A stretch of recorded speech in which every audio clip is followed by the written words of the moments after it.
Hello everyone, I am the storyteller and I am here to help you today. I know you use this video to fall asleep, so before that, like the video and subscribe to the channel. Also, where are you from and what time are you watching? Now get comfortable and relax. The old Blackwood estate crouched against the dying October sky like a wounded animal, its broken shutters hanging like half-closed eyes. I should have listened to the warnings from the locals in town, their nervous glances when Marcus mentioned our plan, the way they crossed themselves and muttered about things better left undisturbed. But curiosity has always been my weakness, and the promise of photographing one of the region's most notorious abandoned mansions proved too tempting to resist.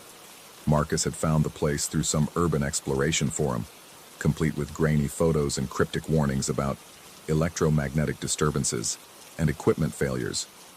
The four of us, Marcus, Sarah, Jake, and myself, had made similar expeditions before, documenting forgotten pieces of American history through our cameras and recording equipment. We considered ourselves rational people, armed with scientific explanations for every creak and shadow. We were wrong.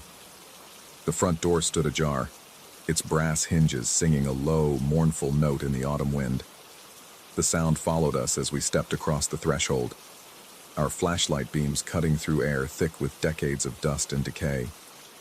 The interior revealed the skeleton of former grandeur, a sweeping staircase with a banister carved from what had once been mahogany, now black with age and moisture. Wallpaper peeled from the walls in long, deliberate strips, as if the house itself were molting. Our footsteps echoed in hollow harmony as we moved through the ground floor, documenting everything with methodical precision. Sarah's camera clicked steadily, capturing the desolation, while Jake tested his electromagnetic field detector for any unusual readings. Marcus consulted his hand-drawn map, cross-referencing it with photos he'd downloaded from various paranormal investigation sites. I took notes, describing the way afternoon light filtered through broken windows, creating shifting patterns that seemed to move independently of the clouds outside. The house felt alive in the way that only truly empty places can. Every shadow harbored potential movement, every silence suggested held breath.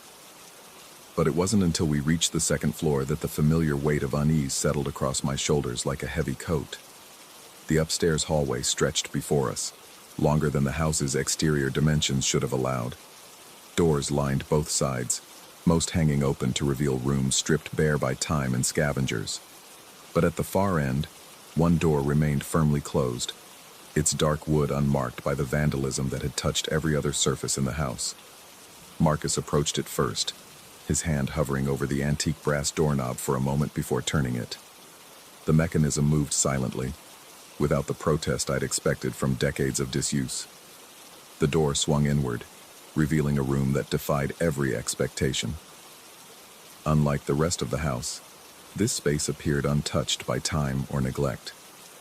Burgundy wallpaper covered the walls in pristine condition, and a thick Persian rug spread across hardwood floors that gleamed as if freshly polished. Heavy curtains blocked the windows, leaving the room in perfect darkness beyond the reach of our flashlights. The air here felt different, denser, charged with an energy that made the hair on my arms stand on end. Jake raised his EMF detector, frowning at the readings. The device's lights flickered erratically before dying completely. He shook it, checked the battery compartment, then looked up with confusion etched across his features. Sarah's camera flash fired once, then twice, before the unit went dead in her hands. She tried replacing the batteries, but the fresh ones she'd brought from the car yielded the same result. Nothing. Marcus's flashlight began to dim, its beam growing weaker with each passing second despite the new batteries he'd installed that morning. My own flashlight followed suit, its bright LED beam fading to a weak yellow glow, then nothing. In less than 2 minutes, every piece of electronic equipment we'd brought had been rendered useless.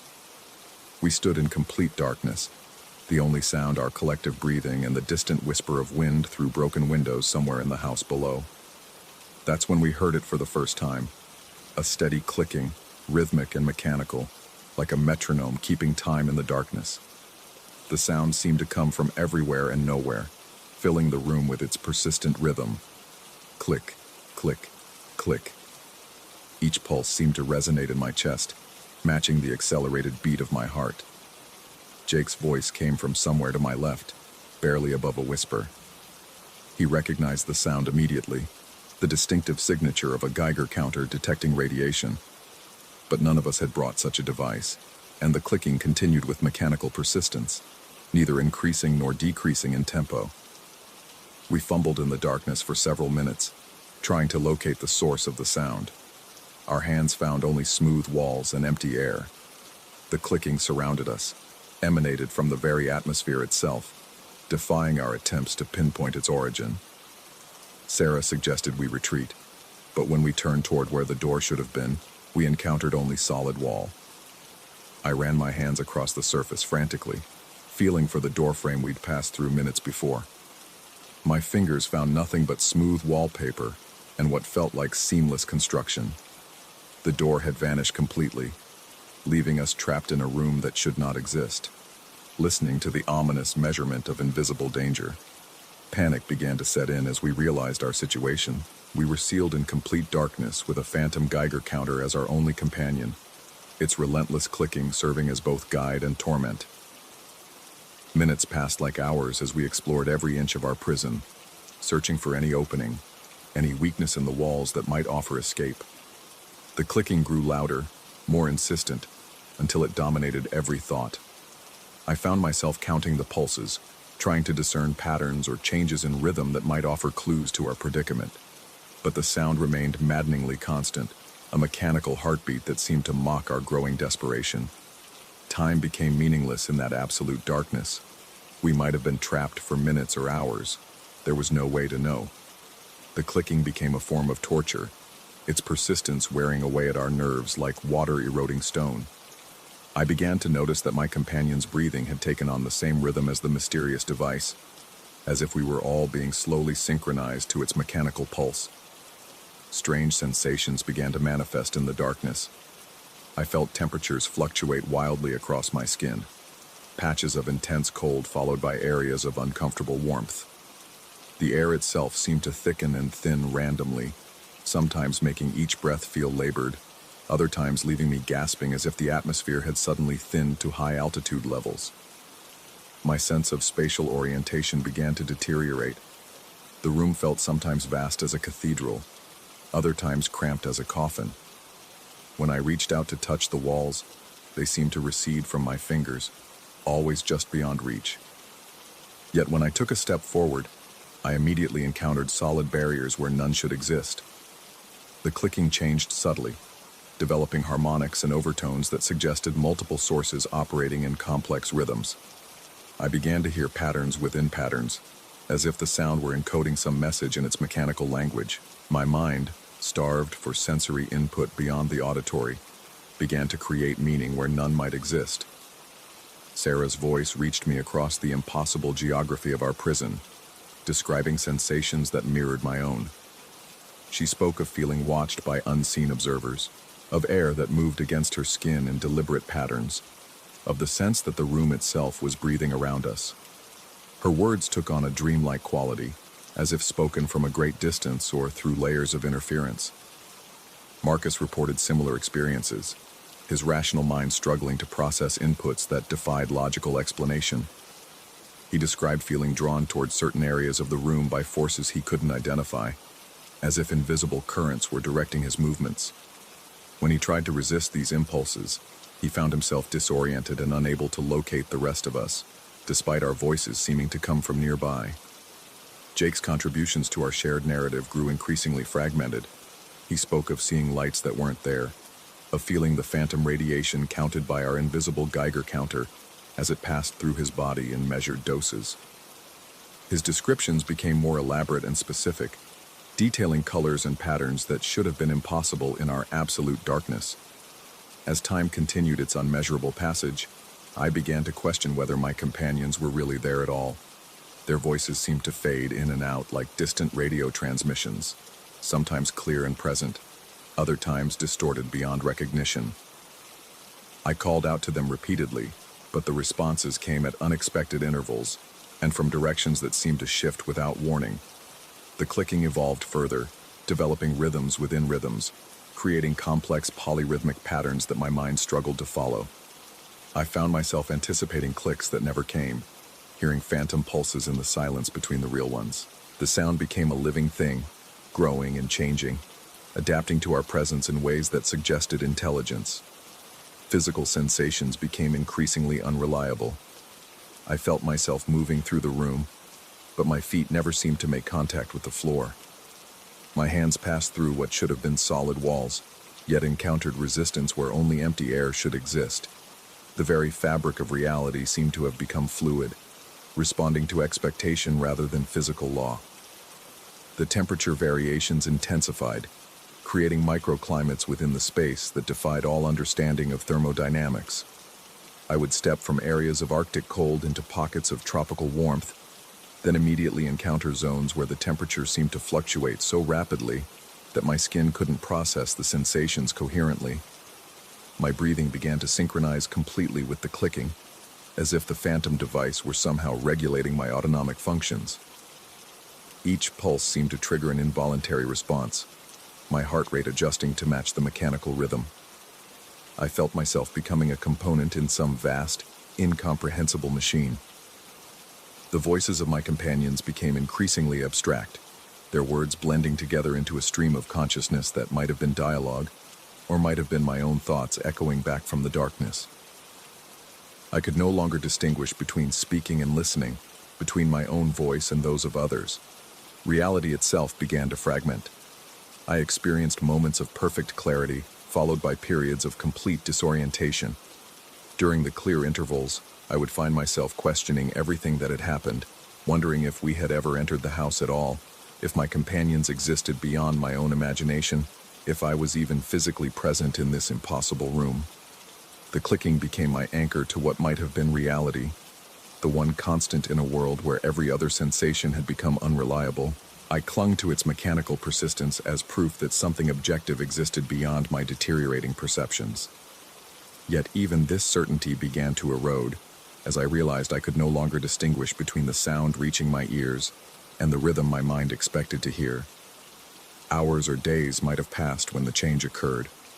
The clicking began to fade, not gradually but in discrete steps, as if layers of sound were being peeled away one by one. The complex rhythms simplified, returning to the basic pulse we had first encountered. Then even that began to weaken, the intervals between clicks growing longer, the sound itself becoming less distinct. As the clicking diminished, light began to seep into our prison. Not the harsh brightness of our failed flashlights, but a soft, organic glow that seemed to emanate from the walls themselves. The room gradually revealed itself, and I saw that we were indeed still in the burgundy wallpapered space we had entered. The door stood open exactly where it should have been, revealing the familiar hallway beyond. My companions stood around me, their faces pale and confused, blinking in the returning light like people awakening from deep sleep. We looked at each other with the bewildered expressions of travelers returning from a journey to places that don't exist on any map. Sarah checked her camera and found it working perfectly, the battery indicator showing full charge.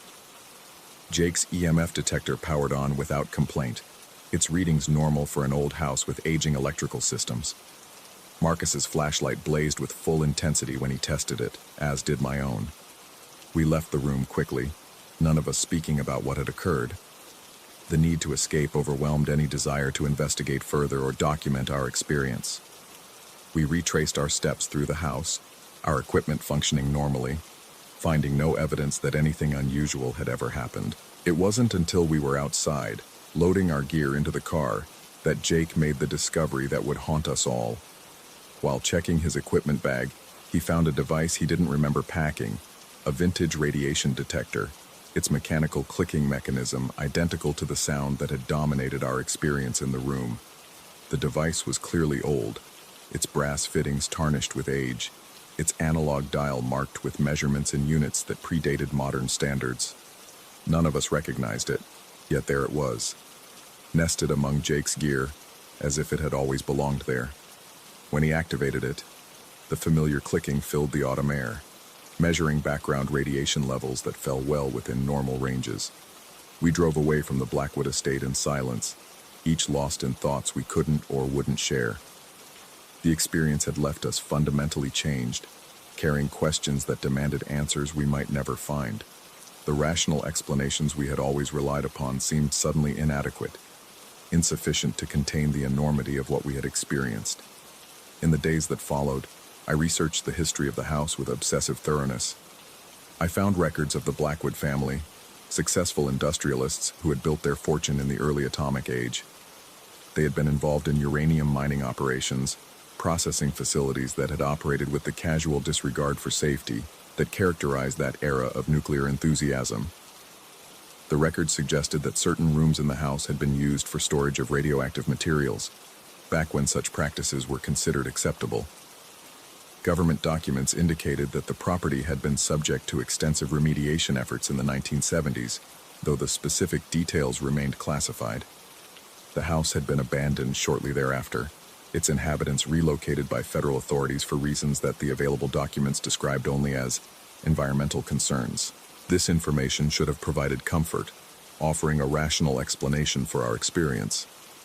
Perhaps residual radiation had affected our equipment, created atmospheric disturbances that interfered with our perceptions. Perhaps the clicking we heard was indeed a Geiger counter, left behind by some previous investigation team and activated by our presence. But these explanations felt hollow, unable to account for the totality of what we had experienced. The supernatural synchronization of our perceptions, the physical impossibilities we had encountered, the way the room itself seemed to exist outside normal space and time. These elements resisted any conventional interpretation. I think about that room often, wondering if it still exists in the empty house, waiting for the next group of curious explorers to discover its secrets. I wonder if the clicking continues in the darkness, measuring invisible dangers with mechanical persistence, keeping time for phenomena that exist beyond human understanding. Sometimes, in the quiet moments before sleep, I hear that rhythmic pulse echoing in my memory.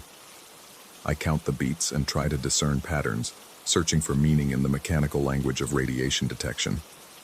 The sound has become part of me, an internal metronome that reminds me of the thin boundary between the known and unknowable.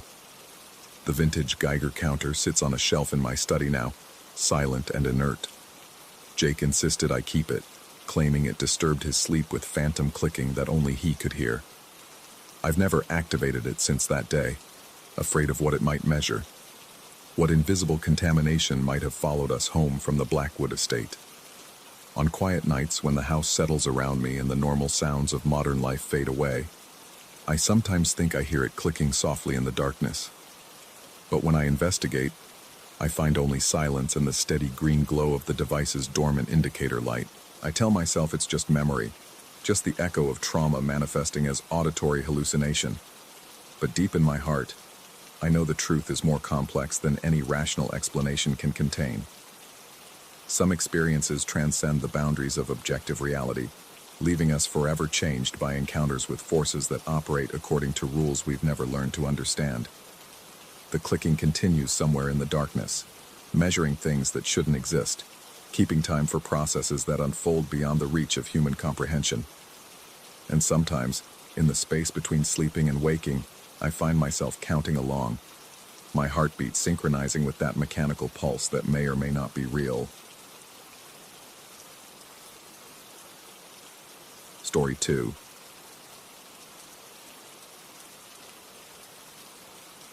The ammonia hit me like a punch to the gut the moment I cracked open the driver's door. 23 years working on fleet vehicles, and I'd never encountered anything quite like it. Sharp, acrid, burning the back of my throat and making my eyes water instantly. I stumbled backward from the rusted cab of what used to be Uncle Earl's 18-wheeler, pressing my sleeve against my nose. The truck had been sitting in his backyard for the better part of a decade, slowly surrendering to the elements. Paint peeled from its sides like sunburned skin, and weeds had grown up through the wheel wells, but the stench pouring from its interior was fresh, alive, urgent. Earl had left me everything in his will: the small house, the cluttered garage, and this monument to decay. The neighbors had been complaining about it for years, apparently, though none of them had bothered to tell me until after the funeral. Mrs. Henderson from next door made it clear that my first priority should be hauling the thing to a scrapyard. But Earl had been a trucker for 40 years. This Peterbilt 379 had been his pride and joy, his home away from home. I owed him at least an attempt at restoration. That first day, I managed maybe 10 minutes inside the cab before the fumes drove me out. The smell seemed to cling to everything. The cracked vinyl seats, the dashboard, even the metal surfaces. I tried industrial cleaners, baking soda, activated charcoal. Nothing worked. If anything, the odor grew stronger with each attempt. The second week, I noticed something peculiar. While describing my progress to my wife Sarah over dinner, I mentioned needing to clear the old route maps from the glove compartment before taking the truck down the... I stopped mid-sentence. The word had been on my tongue, a simple, common word I'd used thousands of times before. But something held it back, like my brain had developed a sudden, inexplicable stutter. Before taking it where? Sarah asked, setting down her fork. To get it fixed, I said instead, though that wasn't what I'd meant to say at all. That night I lay awake thinking about the word I couldn't say. It felt dangerous somehow, loaded with weight I couldn't understand. When I finally drifted off, I dreamed of endless asphalt stretching into darkness and the sound of diesel engines that never stopped running. The smell began following me home. At first I thought it was just clinging to my clothes, but even after showering and changing, I'd catch whiffs of it. In the hallway, in our bedroom, lingering in the air like a ghost. Sarah noticed too, wrinkling her nose and asking if I'd been using some new cleaning chemical. I hadn't told her about the word problem. How could I explain that every time I tried to say road or street or highway, my throat would close up like I was allergic to the very concept? Instead, I talked around it. I'd refer to the path, or the way, or simply point in directions when giving her instructions. 3 weeks in, I started hearing the engine. It would happen late at night, always when I was alone in the garage. A low, rumbling idle that seemed to come from everywhere and nowhere at once. The first time I assumed it was a neighbor's truck warming up for an early morning haul, but when I stepped outside to look, the street was empty. The sound seemed to be coming from Earl's Peterbilt, though the battery had been dead for years and I'd never even attempted to start it. I began spending longer hours in the garage, ostensibly working on the truck, but really just listening. The engine sound would come and go unpredictably, sometimes for just a few seconds, other times for nearly an hour. It had a rhythm to it, like breathing, like something waiting. The ammonia smell grew stronger during these episodes. It would pour from the cab in waves, so thick I could taste it on my tongue, metallic and bitter. But instead of driving me away as it had before, I found myself drawn to it. There was something familiar about it now, something almost welcoming. Sarah started asking questions I couldn't answer. Why was I spending so much time on a truck that would never run again? Why did I smell like chemicals even when I hadn't been working? Why did I seem distracted, distant, like I was listening to something she couldn't hear? I wanted to tell her about the engine sounds, about the way the word for where vehicles travel had become impossible for me to speak. But how could I explain that the truck seemed to be calling to me?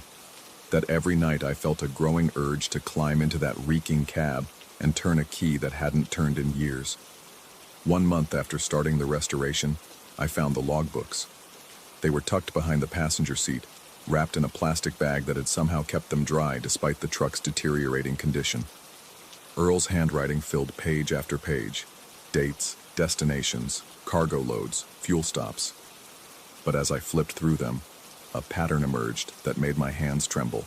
The final entries, dating back nearly 10 years, weren't destinations at all. They were complaints, descriptions of strange smells, reports of the truck starting itself in the middle of the night, notes about feeling watched while driving, about cargo that seemed heavier than it should be, about routes that led to places not on any map. The last entry was just 2 words, written in Earl's increasingly unsteady hand. It's hungry. That night the engine sounds didn't stop. They began at sunset and continued through the night, growing louder with each passing hour. By midnight, they were so real I could feel the vibrations through the garage floor. By 3 a.m., I couldn't resist anymore. I had to see what was happening. The truck was running.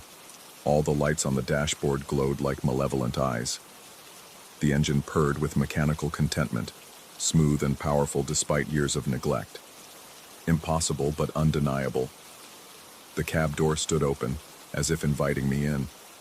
The ammonia smell was overwhelming now, but underneath it I detected something else, something organic and warm, like breath, like something alive had been living in the truck all these years, waiting for someone to take care of it. I climbed into the driver's seat. The vinyl was warm against my back, and the steering wheel felt familiar in my hands despite never having driven this particular truck before. The gearshift knob was worn smooth by Earl's grip, and when I touched it, I could almost feel the echo of his presence. The dashboard glowed, showing full fuel tanks and optimal oil pressure readings that couldn't possibly be accurate. But they felt accurate. Everything felt right. My foot found the accelerator without conscious thought. The engine responded eagerly, revving higher, hungry for movement, for purpose. The word I hadn't been able to say for weeks suddenly felt safe on my tongue, necessary even. The truck wanted to be on the road.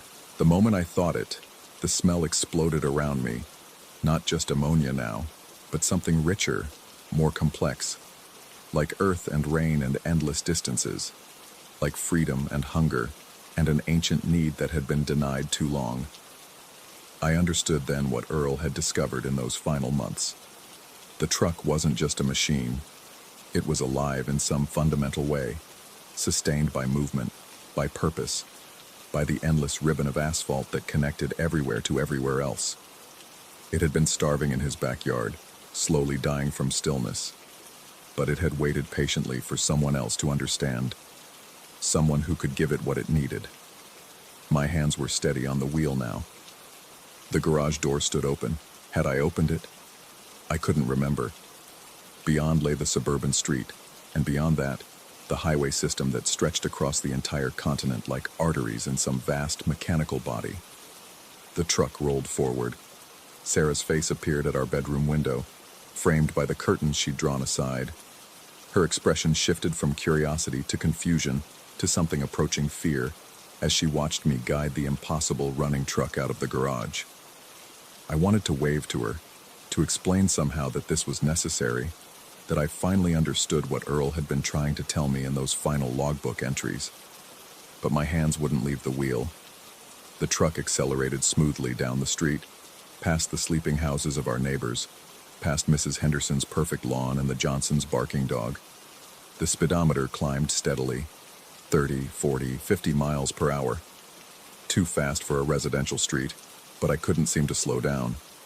My foot pressed the accelerator of its own accord, responding to needs that weren't entirely my own. We reached the highway on-ramp in minutes that felt like seconds. The truck merged into traffic with fluid precision, finding gaps I hadn't consciously noticed. Timing merges with the instinct of something that had been born for exactly this purpose. The ammonia smell began to fade, replaced by the rush of wind through the slightly open windows and the steady thrum of the engine. For the first time in weeks, I felt peaceful. The miles rolled past beneath us. The fuel gauge never moved. The engine never wavered. Other drivers gave us a wide berth. Perhaps they could sense what I was beginning to understand. This truck wasn't bound by the same rules as ordinary vehicles. It existed in a space between the mechanical and the alive, sustained by motion and the infinite promise of distance. We drove through the night and into the dawn, past cities I didn't recognize, through landscapes that seemed familiar despite being places I'd never been.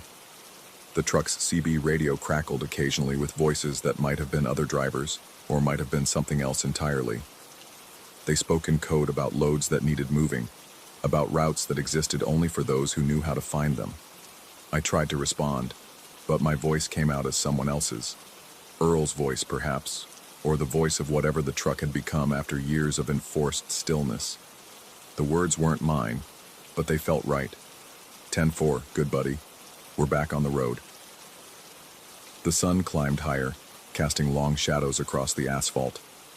In the distance, I could see other trucks like ours. Ancient machines that moved with the same fluid purpose, driven by figures I couldn't quite make out. They waved as we passed, and I found myself waving back with hands that no longer felt entirely under my control. The truck's destination wasn't anywhere specific. It was everywhere and nowhere, a constant state of motion that sustained whatever lived in the spaces between the mechanical and the impossible. We were part of something larger now, a network of vehicles and drivers who had discovered that some machines develop their own hunger, their own will to exist. My phone rang somewhere in the cab, but I couldn't reach for it. Sarah's name appeared on the display, along with several missed calls and text messages I couldn't read. She would be worried, confused, probably calling the police by now. But explaining would require stopping, and stopping wasn't possible anymore. The truck wouldn't allow it. Instead, I settled deeper into the worn vinyl seat and watched the highway unfold before us like a promise that would never be kept and never need to be. The engine hummed its contentment, and the smell had transformed into something almost pleasant. Like home, if home were a place that moved at 70 miles per hour and never arrived anywhere specific. Somewhere behind us, the life I'd known was becoming a memory. Somewhere ahead, the road stretched on forever, connecting us to other trucks, other drivers who had made the same discovery Earl had made in his final months. That some things are meant to keep moving, and that the line between driver and driven sometimes disappears entirely on the long hauls through the American night. The truck was no longer hungry. It was fed by motion, by purpose, by the endless ribbon of asphalt that connected everything to everything else. And I was no longer just its driver. I was part of it now, part of the network of impossible machines that travel the highways between reality and something else entirely. The ammonia smell was gone, replaced by the scent of distance and diesel, and the infinite possibilities that exist in the space between here and there. We drove on, and the miles beneath us felt like home. Story 3. The rain hammered against my windshield like fingernails on glass, each drop exploding into fractured prisms under the streetlights. I'd been driving this route for 15 years, picking up late-night fares who stumbled out of bars or hospitals or places they'd rather forget. But tonight felt different. Tonight, the city seemed to pulse with something I couldn't name, something that made my hands sweat against the steering wheel, and my eyes dart constantly to the rearview mirror.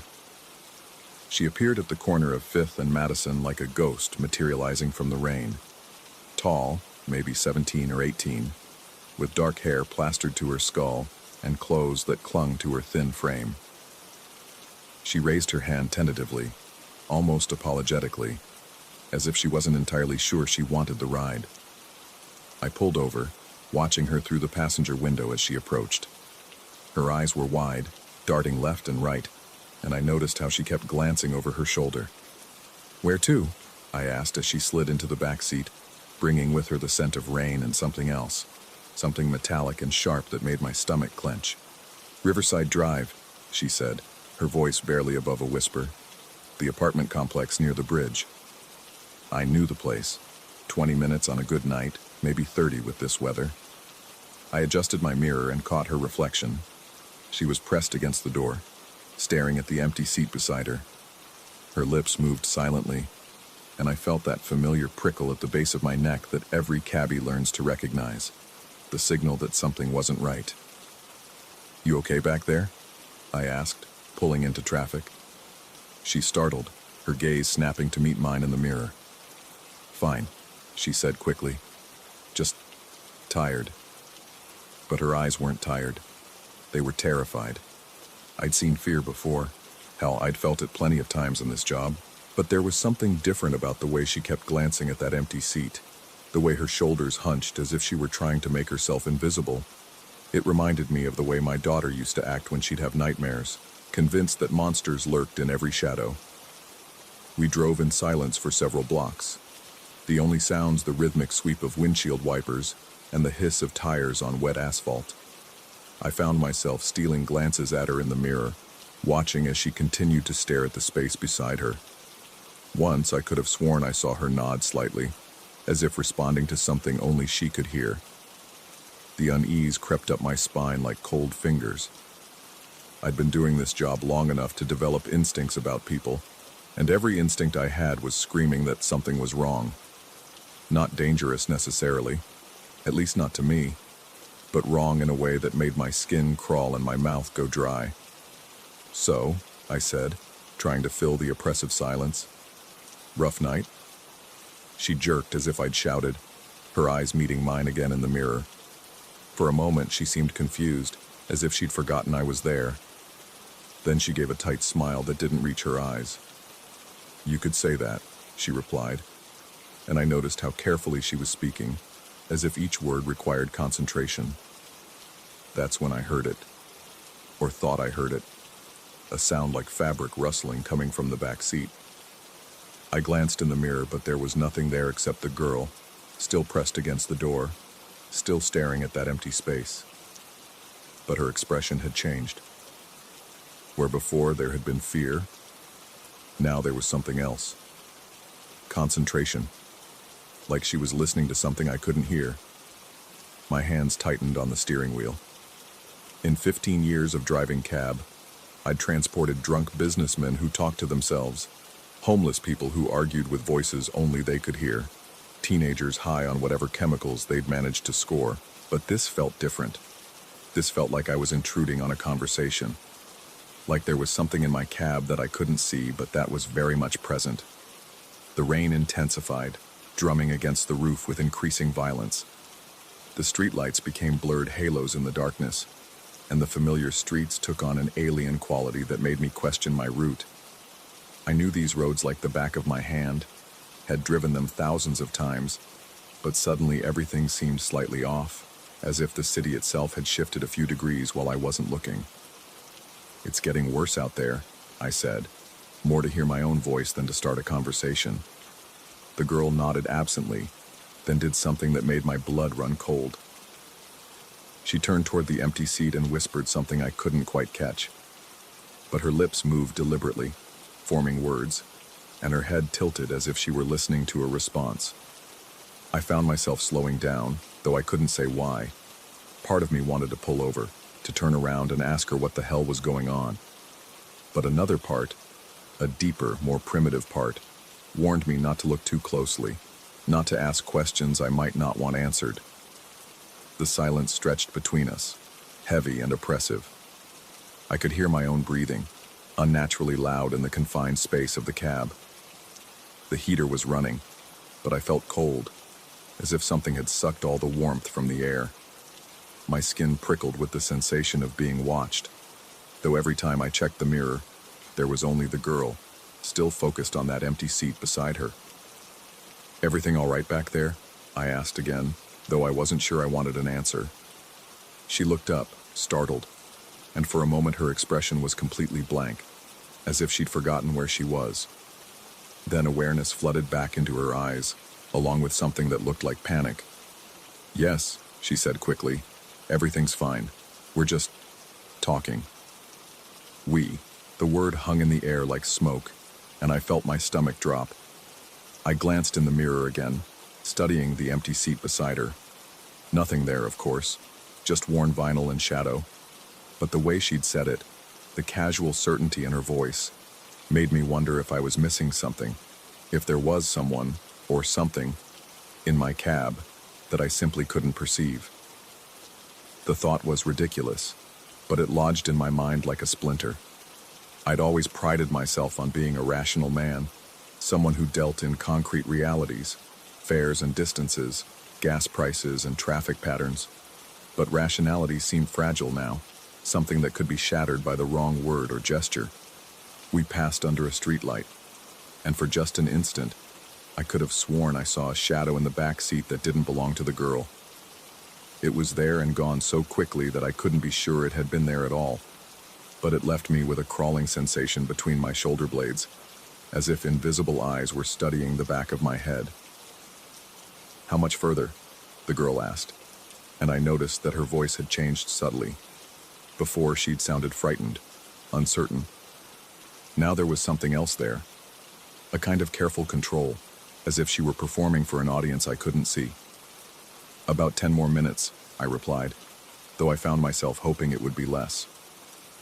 The atmosphere in the cab had become suffocating, thick with tension and unspoken possibilities. I wanted her out, wanted to be alone with my confusion and fear, rather than sharing the space with whatever game she was playing. But even as I thought it, I realized it wasn't a game. The fear in her eyes was too real, too raw. She was terrified, but she was also trying desperately to maintain some kind of facade. The question was, for whose benefit? The rain began to ease slightly, and the city lights became more distinct. I recognized the landmarks now.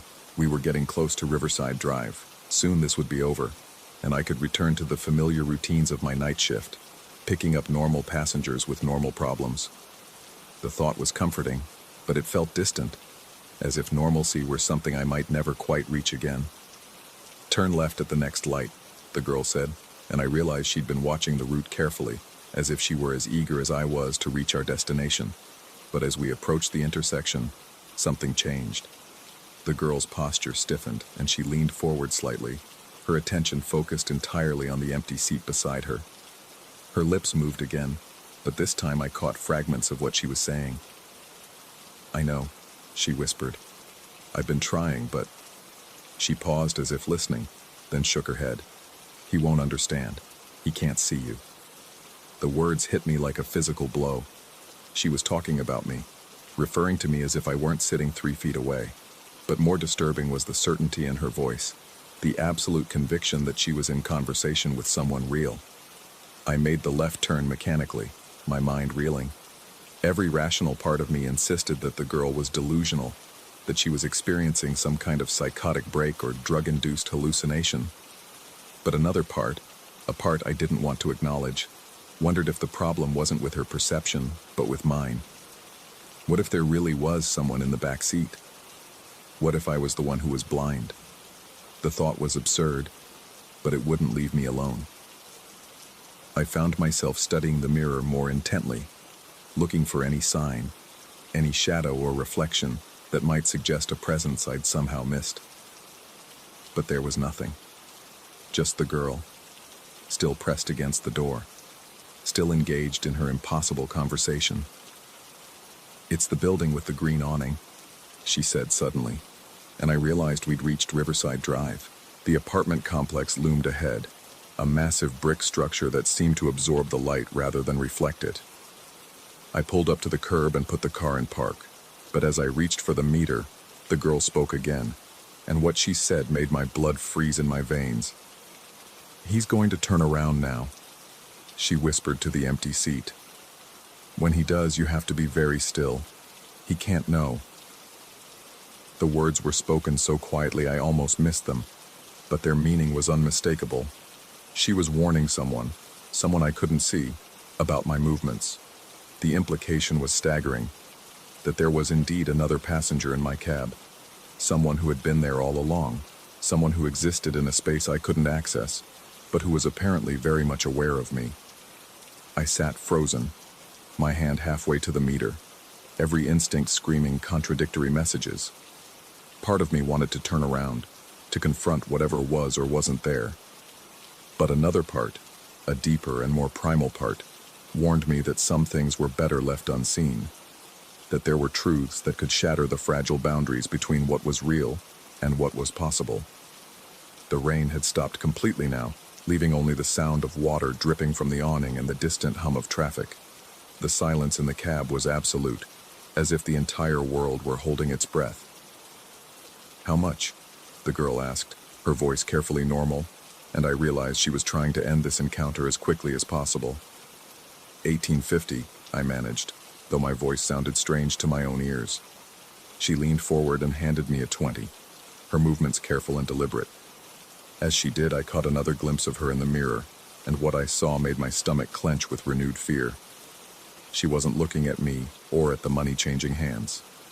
Her attention was fixed entirely on that empty seat, and her expression was one of absolute concentration, as if she were receiving detailed instructions. "Keep the change," she said, already reaching for the door handle. But before she could open it, something happened that changed everything. A gust of wind caught the door of the building across the street, slamming it shut with a sound like a gunshot. The girl jumped, startled, and for just an instant, Her carefully maintained composure cracked. "It's okay," she whispered urgently to the empty seat. "It was just the wind.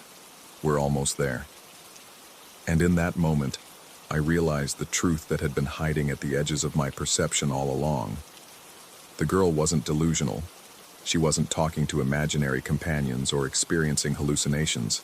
She was terrified, not of something that might be there, but of something that was definitely there, something that only she could see, and that required her constant attention and appeasement. The revelation hit me like a physical blow.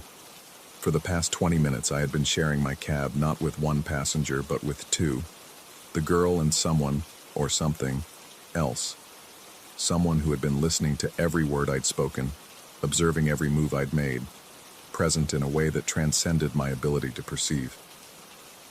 The girl opened the door and stepped out into the night, but she didn't immediately close it. Instead, she stood there for a moment, looking back into the cab, her expression a mixture of relief and lingering fear. "Thank you," she said. And though she was looking at me, I had the distinct impression that the words weren't entirely meant for me. She closed the door gently and walked quickly toward the building, her shoulders hunched against more than just the cold. I watched her go, noting how she kept glancing back at the cab, as if making sure she wasn't being followed. Only then did I allow myself to turn and look at the back seat. It was empty, of course. Just worn vinyl, and the lingering scent of rain, and that metallic smell I still couldn't identify. But as I stared at the space where the girl had sat, and at the seat beside it, I felt a presence that seemed to pulse with malevolent awareness. Not visible, not audible, but undeniably there. Waiting, watching, perhaps deciding whether I had seen too much, whether I had become part of whatever game was being played. I put the car in drive and pulled away from the curb, my hand shaking slightly on the wheel. As I drove, I found myself checking the mirror compulsively, searching for any sign of movement, any indication that I wasn't alone. But there was nothing there, or nothing that I could see. The question that haunted me as I drove through the empty streets wasn't whether the girl had been delusional. It was whether my inability to see what she saw was a blessing or a curse, whether ignorance was protection, or simply another form of blindness. And somewhere in the back of my mind, a small voice whispered that the next time I looked in my rearview mirror, I might not be alone. The rain began to fall again. Story 4. The fluorescent lights above hummed their familiar tune, that electric drone that had soundtracked countless midnight runs to Walmart over the years. What started as Jake's suggestion for a late-night snack run had somehow evolved into our entire accounting department, making the trek at 2:47 a.m. on a Tuesday. 5 of us, myself, Jake, Marcus, Sarah, and Tom, wandering the aisles like corporate zombies in search of energy drinks and microwave dinners. The automatic doors had wheezed open with their usual mechanical sigh, greeting us with that particular Walmart smell, a cocktail of cleaning chemicals, stale air conditioning, and something indefinably synthetic. The store stretched before us in its fluorescent vastness, mostly empty except for a few night shift stalkers who moved like ghosts between the shelves. Jake headed straight for the electronics section, muttering something about needing a new phone charger. Marcus and Tom drifted toward the grocery aisles, while Sarah made a beeline for the pharmacy section. I found myself gravitating toward the center of the store, drawn by an inexplicable urge to check the security monitor display near customer service. The screens flickered in their usual rotation: parking lot, entrance, various aisles, checkout lanes. Nothing unusual, just the standard surveillance ballet that played out every night. But as I watched, something caught my attention. In the feed from aisle 7, where Jake was browsing phone accessories, there were 2 figures visible. Jake's familiar silhouette was easy to spot, but behind him, partially obscured by an end cap display, stood another person. I squinted at the grainy black and white image. The figure appeared to be wearing dark clothes, standing perfectly still while Jake moved around, examining products. Something about the posture struck me as odd, too rigid, too deliberate. I waited for the figure to move, to reach for something on the shelf, to exhibit any normal shopping behavior. Nothing. The camera feed switched to another view, and I felt a strange prickle of unease crawl up my spine. I called out to Jake, suggesting we regroup near the front of the store. My voice echoed strangely in the cavernous space, seeming to bounce off the high ceiling and disappear into the maze of aisles. When we gathered near the shopping carts, I mentioned what I'd seen on the monitors. Jake frowned, insisting he'd been alone in electronics. Marcus suggested maybe it was a reflection or a trick of the camera angle. Sarah laughed it off as my imagination running wild from too many late nights at the office. But Tom remained quiet, his expression thoughtful and troubled. We decided to stick together as we shopped, though none of us articulated exactly why. Our first stop was aisle 3, canned goods and pasta. The moment I stepped into that narrow corridor between towering shelves, something shifted in my mind, like a door opening in a room I didn't know existed. The memory hit me with startling clarity. A debt of $847.32 owes to someone called Morrison Financial Services. I could see the bill in my mind's eye, feel the weight of the envelope in my hands, recall the sick sensation in my stomach as I read the collection notice. The only problem was, I'd never heard of Morrison Financial Services. I'd never taken out any loan or credit that would result in such a debt.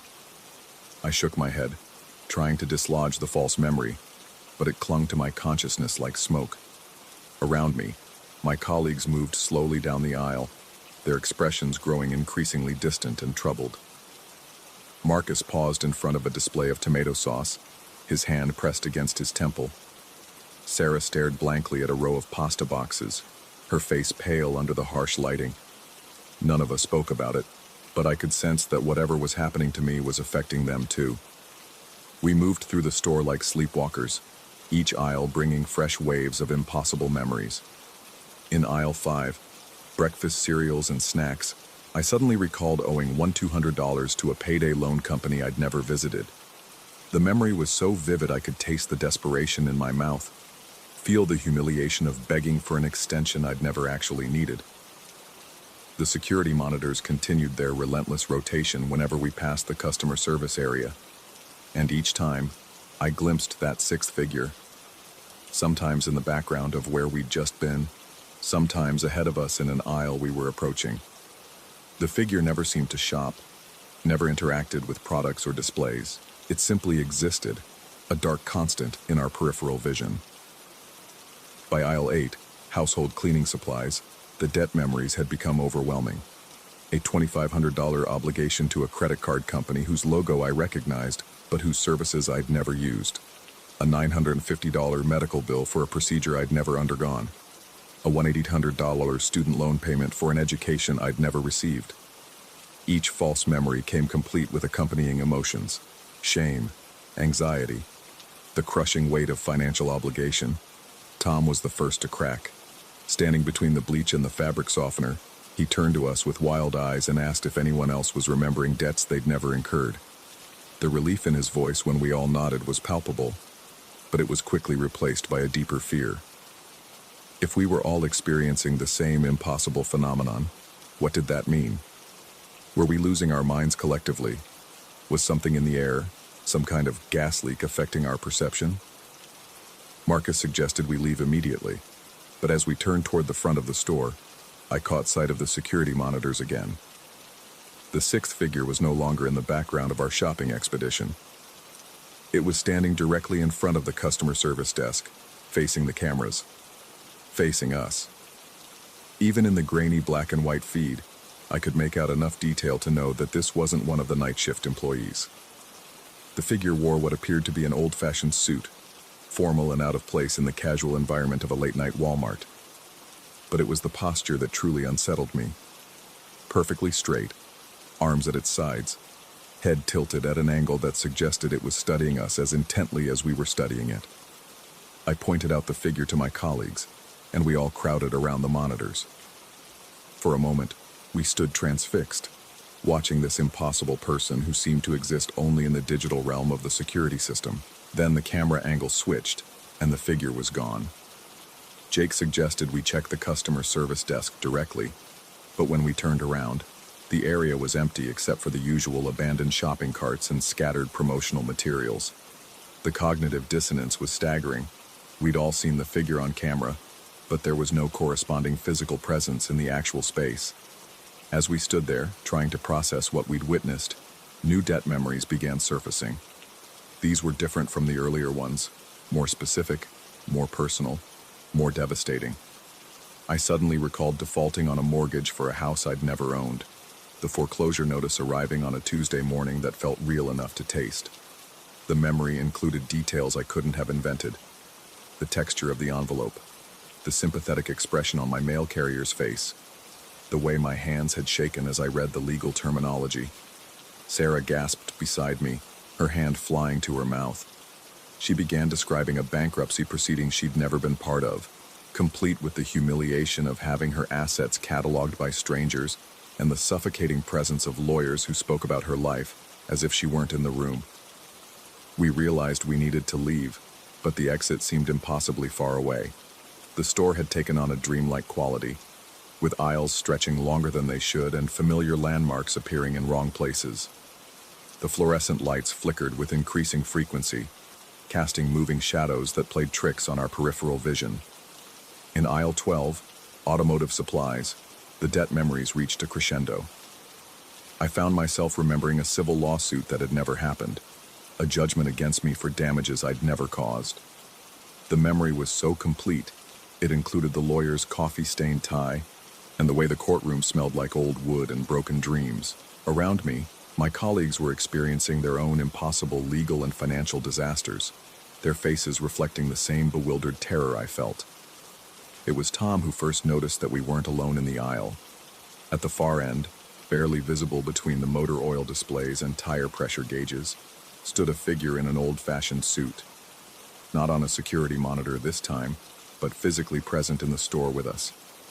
The figure stood perfectly still, and even from a distance, I could sense its attention focused on our group. There was something predatory about its stillness, like a spider waiting at the center of its web. None of us moved, afraid that any sudden motion might trigger some kind of response. Then the figure began walking toward us with measured, deliberate steps. Its gait was wrong somehow, too smooth, too consistent, like a person-shaped thing that had learned to walk by watching humans, but had never quite mastered the subtle irregularities of natural movement. We backed away slowly, then broke into a run toward the front of the store.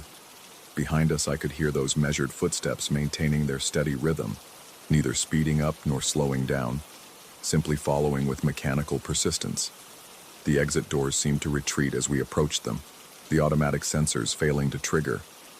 We pushed against the glass, but the doors remained stubbornly closed. Through the transparent barrier, the parking lot looked normal. Our cars were still there, streetlights casting their familiar pools of yellow illumination, the ordinary world waiting just beyond our reach. Jake found an emergency exit lever and pulled it, but instead of an alarm, the action produced only a hollow mechanical click. The doors stayed sealed, trapping us inside with our impossible memories, and the figure that continued its methodical approach. I turned back to look at our pursuer and felt my sanity slip another notch. The figure was close enough now that I could see its face, or rather, the space where a face should have been. The features were present but somehow wrong, like a photograph that had been poorly photocopied too many times, losing clarity with each reproduction. The debt memories crashed over us in waves now, no longer tied to specific aisles, but flowing freely through our consciousness. Thousands of dollars owed to entities that didn't exist, for services never rendered, purchases never made, agreements never signed. Each false obligation came with its own complete history of missed payments, threatening letters, and mounting interest charges. But underlying all these fabricated financial disasters was a growing awareness of a different kind of debt, something we actually did owe, something we'd forgotten or chosen to ignore. A responsibility so fundamental that its neglect had somehow torn a hole in the fabric of our reality, allowing impossible things to seep through. The figure stopped about 10 feet away from us, close enough that I could see the way shadows seemed to bend around it, creating patterns that hurt to look at directly. When it spoke, its voice came from everywhere and nowhere, reverberating through the store's sound system and vibrating in our bones. It didn't ask for money or threaten consequences. Instead, it simply stood there and waited, as if our mere presence was confirmation enough of the debt we owed. And in that moment of terrible clarity, I began to remember what we'd actually done. Not the false financial obligations that had been planted in our minds, but the real transgression that had brought us to this place. The memory was fragmentary and elusive, like trying to recall a dream upon waking. Something about the accounting department, about numbers that didn't add up, about reports that had been altered to hide discrepancies.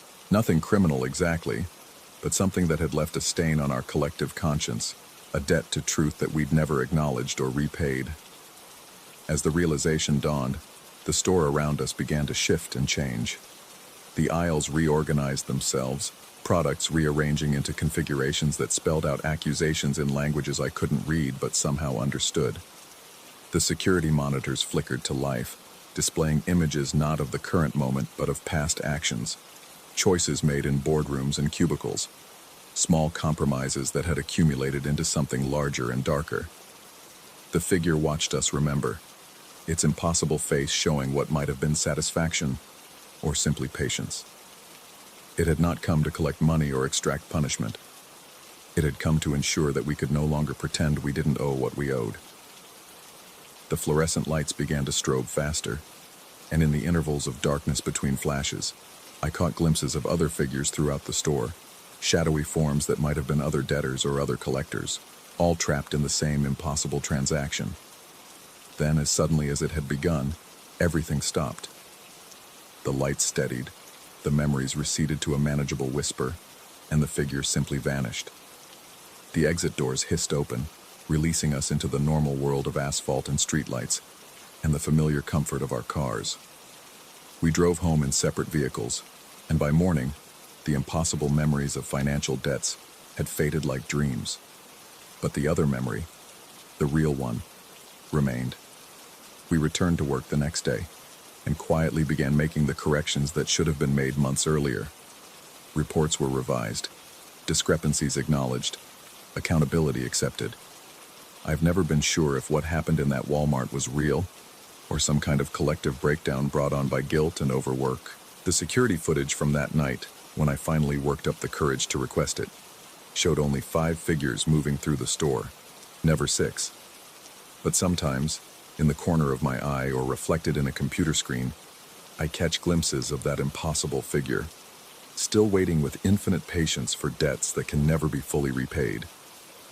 The fluorescent lights in our office hum with the same frequency as those in the store, and whenever I hear that electrical drone, I'm reminded that some obligations transcend the merely financial.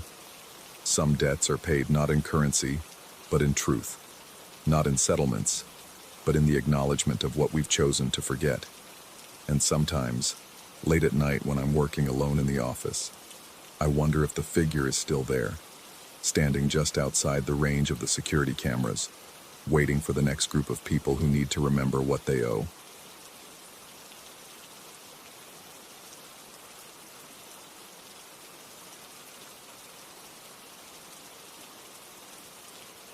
Story 5.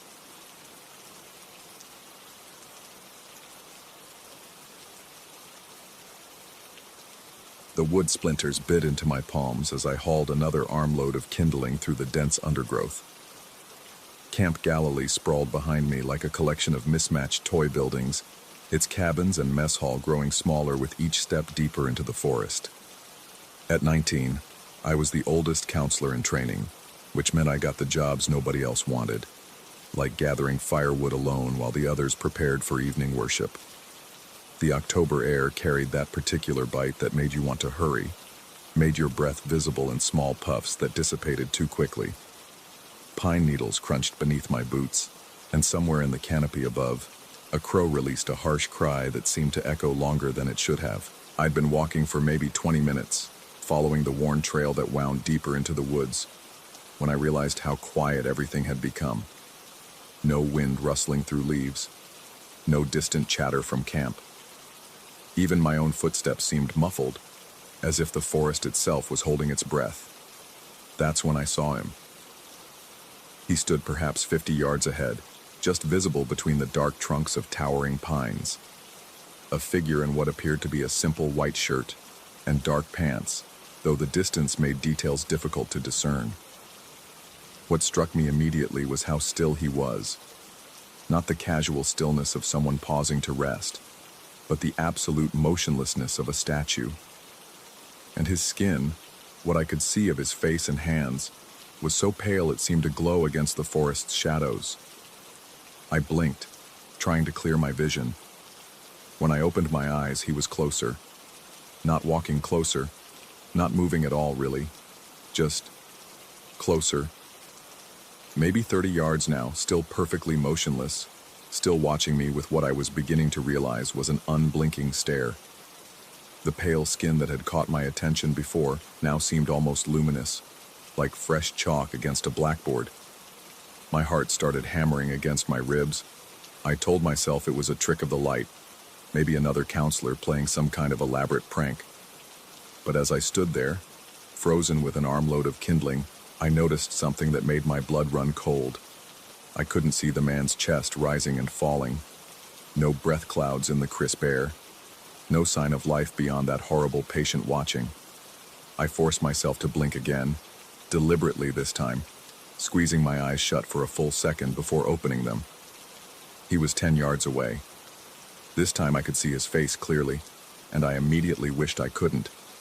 His features were sharp and angular, almost carved-looking, with deep-set eyes that seemed to contain too much darkness. His mouth was a thin line that might have been a smile or might have been something else entirely. But it was his skin that made my stomach lurch. Not just pale, but actually white. The color of fresh snow or bone meal, completely devoid of any hint of pink or warmth. The kindling slipped from my arms and clattered to the forest floor. The sound seemed absurdly loud in the unnatural silence, but the chalk-white man didn't react. He just stood there, hands at his sides, watching me with those terrible dark eyes. I wanted to run. Every instinct screamed at me to turn and sprint back toward camp, but my legs felt like lead. Instead, I found myself taking a slow step backward, then another, never taking my eyes off the motionless figure. As long as I didn't blink, I told myself, he couldn't get any closer. But you have to blink eventually. When I did, he was close enough that I could see the texture of his skin, smooth and waxy, like polished marble. Close enough to notice that his dark clothing wasn't quite right either. The fabric seemed too stiff, too uniform, as if it had been carved rather than sewn. And still, absolutely no movement, no breathing, no blinking, just that patient, predatory watching. Terror finally unlocked my legs. I turned and ran. Branches whipped at my face as I crashed through the underbrush, following the trail more by memory than sight. Behind me I heard nothing, no footsteps, no pursuit of any kind. But I didn't dare look back. Every few seconds I had to blink, and each time I did, I expected to find him suddenly in front of me, blocking my path with that horrible stillness. I burst from the tree line and into the camp's main clearing, gasping and stumbling. The other counselors looked up from their evening preparations, concern flickering across their faces as they took in my appearance. I must have looked wild, scratched, breathless, probably white as a sheet myself. "What happened to you?" Sarah asked, setting down the guitar she'd been tuning for evening worship. "You look like you've seen a ghost." I almost laughed at how close to the truth that might be. Instead, I forced myself to catch my breath, to think rationally about what I'd experienced. There was someone in the woods. A man. He was just standing there. Probably a hiker, Mike suggested, though he was frowning. Though they're not supposed to be on camp property. No, this was different. I struggled to find words that wouldn't make me sound insane. He was very pale, and he wasn't moving, at all. What do you mean, not moving? How could I explain the supernatural stillness, the way he'd appeared closer each time I blinked? I mean, he wasn't breathing. He was just watching me. The other counselors exchanged glances. I could see the doubt in their eyes, the careful way they were choosing their words. They thought I was either lying or having some kind of breakdown. "Maybe we should tell Pastor Williams," Sarah suggested gently. "If there's someone trespassing." "No." The word came out sharper than I'd intended. "No, I'm fine. It was probably just, I don't know, the light playing tricks." But even as I said it, I knew it wasn't true. I could still see those dark, bottomless eyes in my mind, still feel the weight of that patient, inhuman stare. Dinner passed in a blur of concerned glances and whispered conversations. I picked at my food, scanning the tree line visible through the mess hall windows. Everything looked normal, just dark pines swaying gently in the evening breeze. But normal was exactly what worried me. If the chalk-white man was real, where was he now? Evening worship was held around the central fire pit, as always. Pastor Williams led us in familiar hymns while the flames danced and crackled, casting shifting shadows across the circle of young faces. Usually, this was my favorite part of camp, the sense of community, of shared faith and purpose. Tonight, I couldn't concentrate on anything but the darkness beyond the fire's reach. I found myself blinking more than usual, hyper-aware of each momentary blackness. During one particularly long blink, I'd closed my eyes during a prayer. I felt a chill that had nothing to do with the October air. When I opened them, Pastor Williams was still speaking, the other counselors still had their heads bowed, and everything appeared exactly as it should be, except for the figure standing just beyond the fire's light.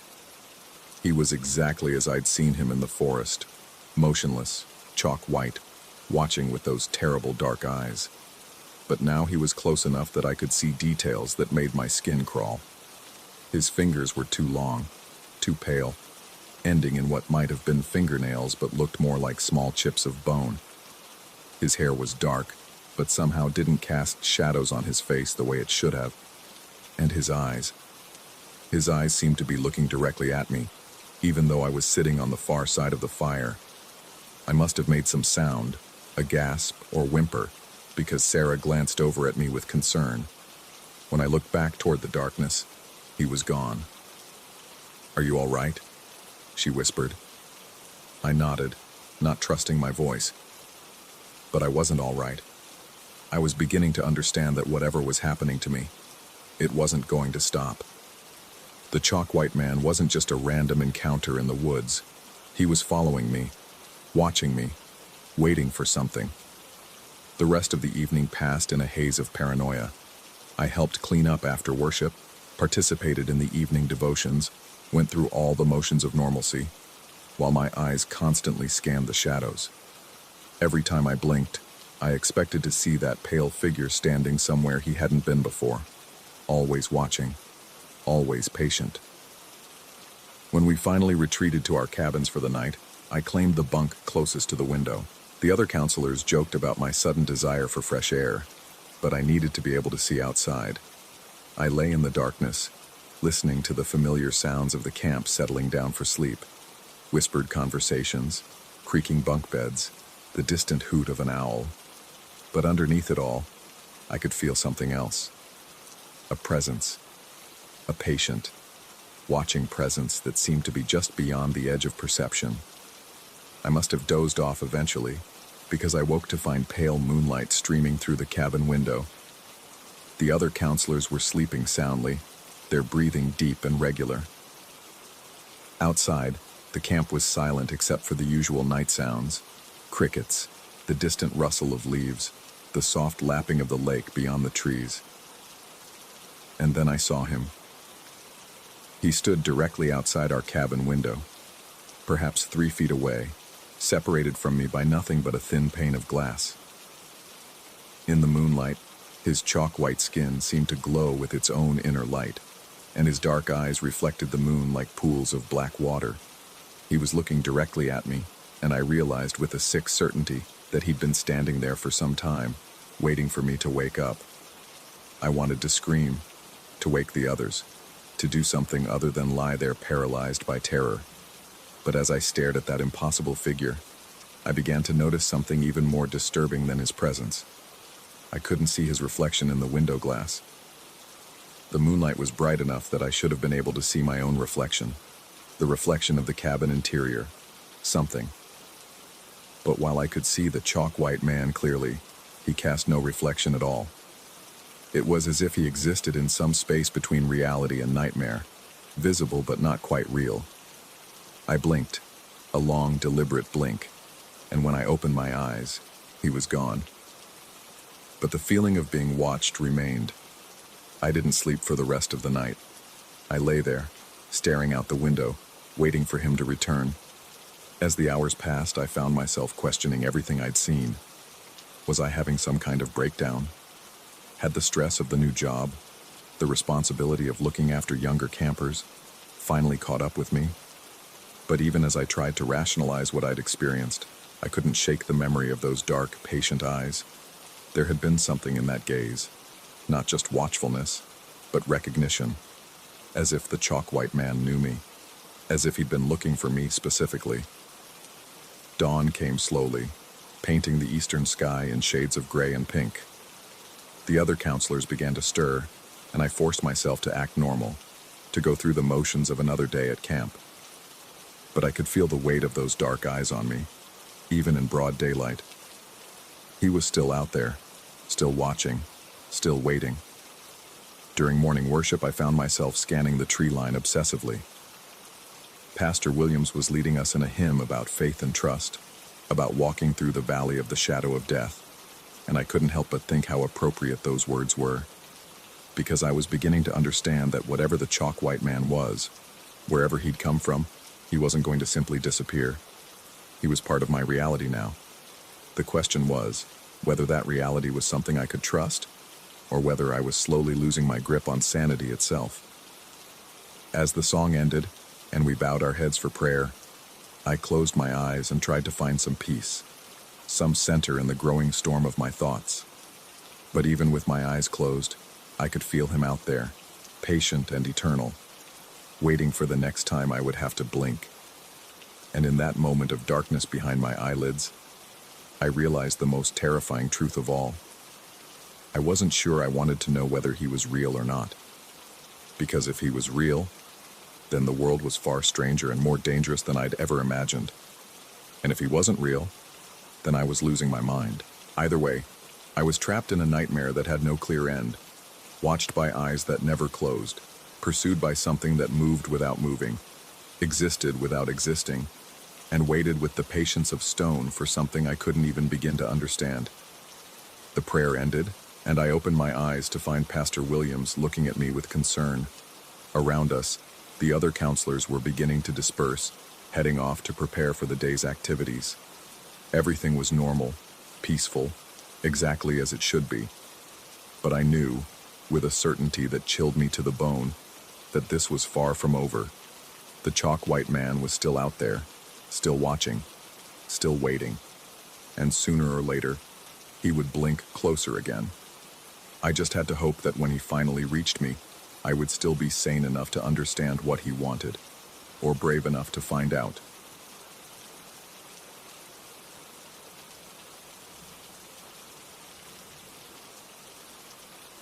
Story 6.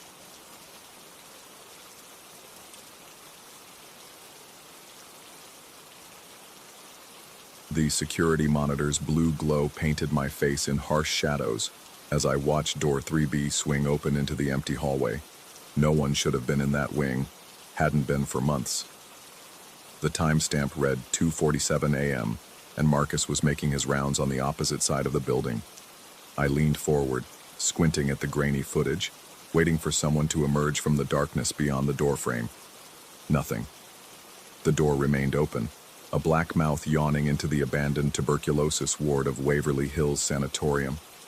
I'd been working security here for 8 months, long enough to know that doors didn't open themselves. The building groaned constantly, settling into its century-old bones, but the fire doors were heavy steel things that required deliberate force to move. I reached for my radio, thumb hovering over the call button. Marcus would think I was losing it, again. Last week I'd sworn I heard footsteps in the children's ward, but when we investigated we found nothing but dust motes dancing in our flashlight beams. The week before that, it was voices echoing from the surgical wing, conversations in languages I couldn't identify. Each time Marcus had given me that look, patient but concerned, like he was watching me unravel thread by thread. The radio crackled. "Jim, you copy? Just finished the east wing. Everything's quiet over here." I watched the monitor. The door hadn't moved. "Marcus, can you swing by 3B? I've got something weird on camera." "Define weird." "Fire doors standing open. Been like that for about 3 minutes now." Static filled the silence before Marcus responded.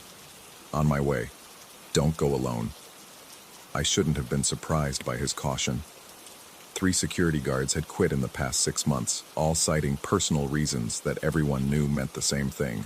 This place got under your skin. The Waverly Hills Sanatorium had been closed since 1961. Its tuberculosis patients long since relocated or buried, but something lingered in these halls. Whether it was history, imagination, or something else entirely, I couldn't say. My flashlight beam cut through the darkness as I made my way toward the 3rd floor. The elevator had been shut down for repairs, permanently, it seemed, so I took the stairs. Each step echoed in the concrete stairwell, the sound bouncing off walls that had absorbed decades of suffering. The handrail felt cold even through my gloves, metal that never seemed to warm despite the building's ancient heating system. The smell hit me on the 2nd floor landing. Disinfectant mixed with something organic and sweet, like flowers left too long in stagnant water. It was subtle but persistent, following me as I climbed higher. I'd smelled it before, usually in the early morning hours when fatigue played tricks with perception. Dr. Martinez, the building's historical consultant, had mentioned that carbolic acid had been used extensively during the sanatorium's operating years. Sometimes old buildings held onto scents the way they held onto memories. The 3rd floor hallway stretched before me, a tunnel of peeling paint and shadowed doorways. My flashlight beam revealed the usual debris, chunks of fallen plaster, abandoned medical equipment too heavy to steal, and the ever-present dust that coated everything like a shroud. The fire door at the end of the hall stood closed. I stopped playing my light over the door's surface. Closed. Definitely closed. But the camera didn't lie. I'd watched it swing open, watched it remain open for minutes. Now it was shut tight, as if it had never moved at all. "Jim?" Marcus's voice echoed from the stairwell. "You up there?" "Yeah, 3rd floor." I waited until his footsteps joined mine in the hallway.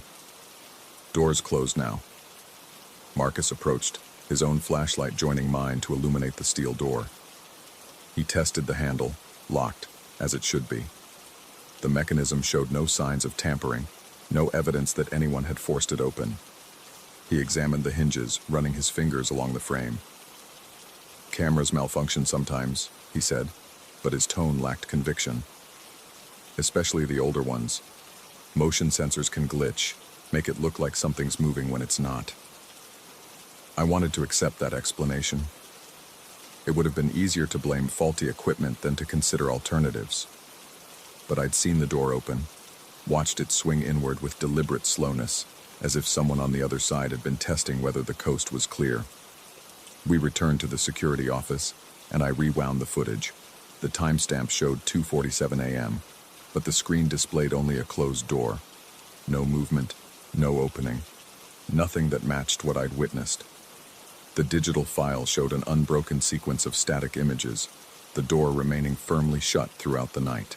Marcus watched over my shoulder as I fast-forwarded through hours of footage. Nothing. The hallway remained empty, the door undisturbed.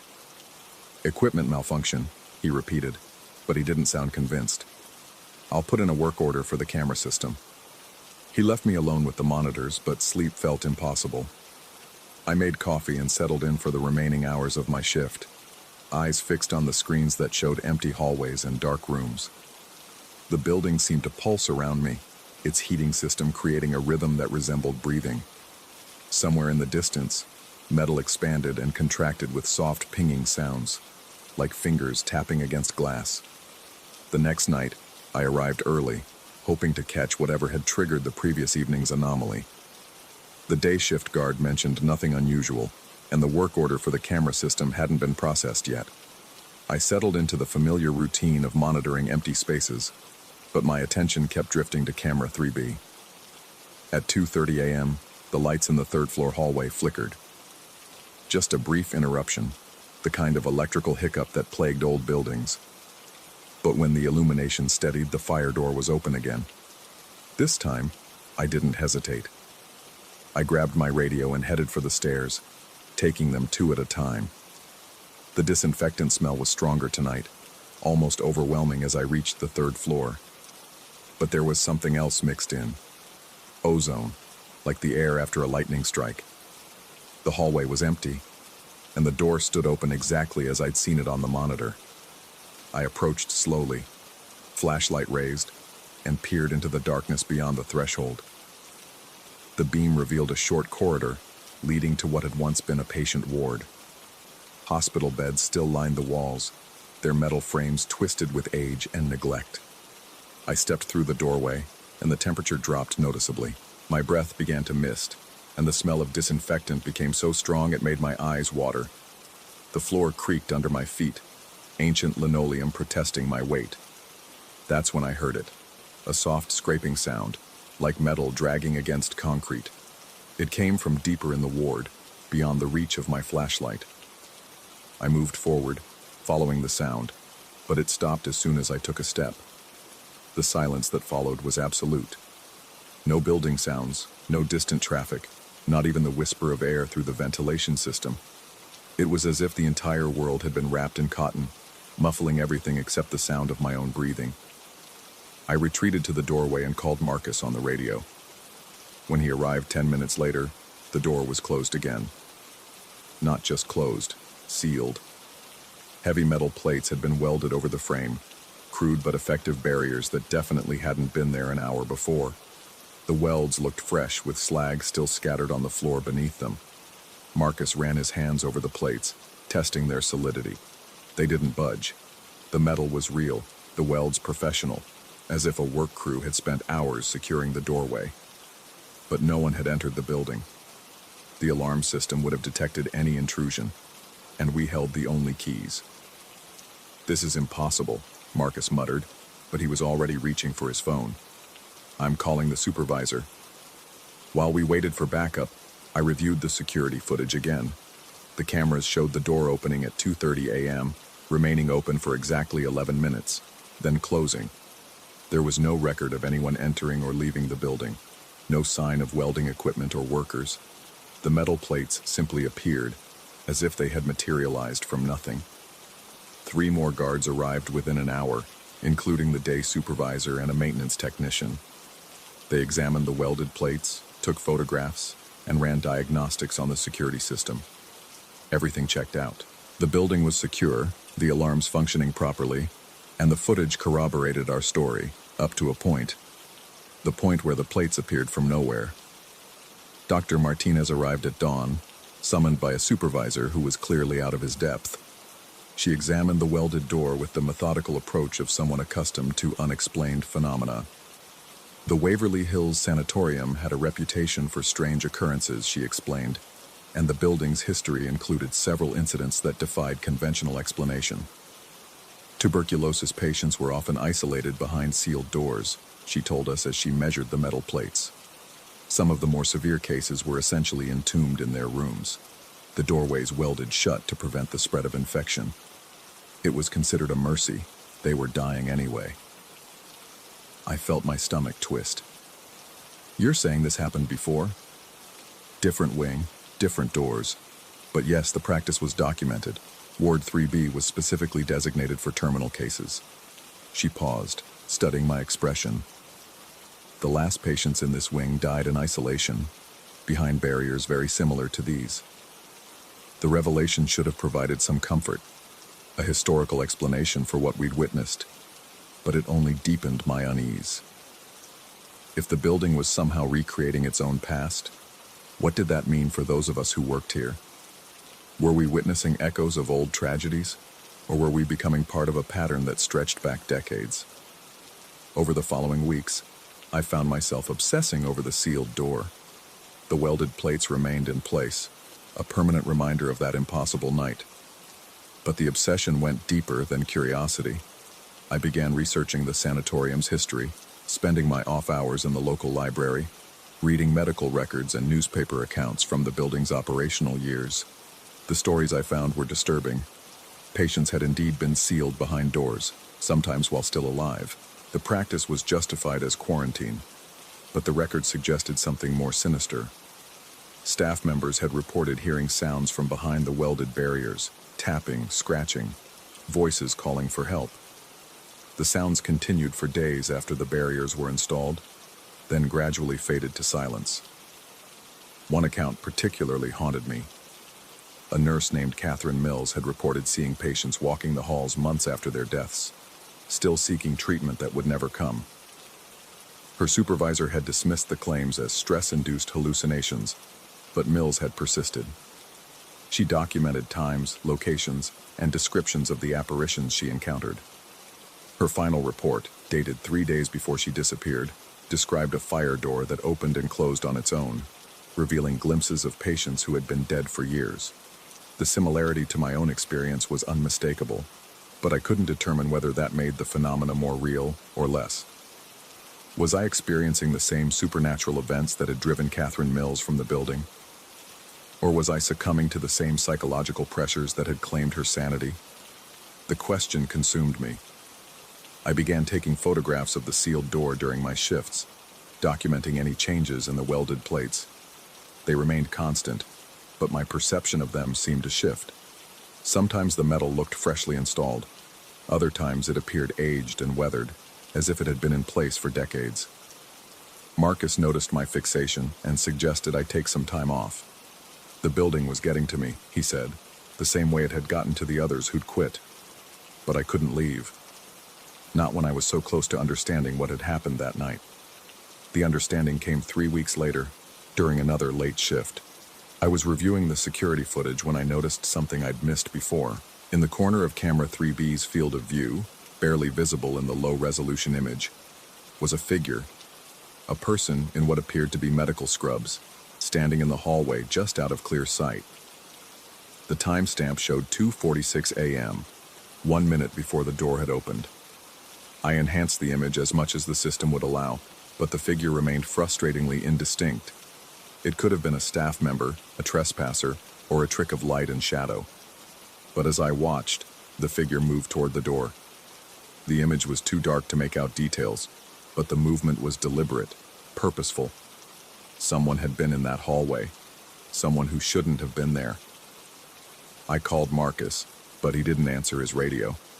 According to the duty roster, he was patrolling the East Wing, but when I checked those cameras, I couldn't locate him.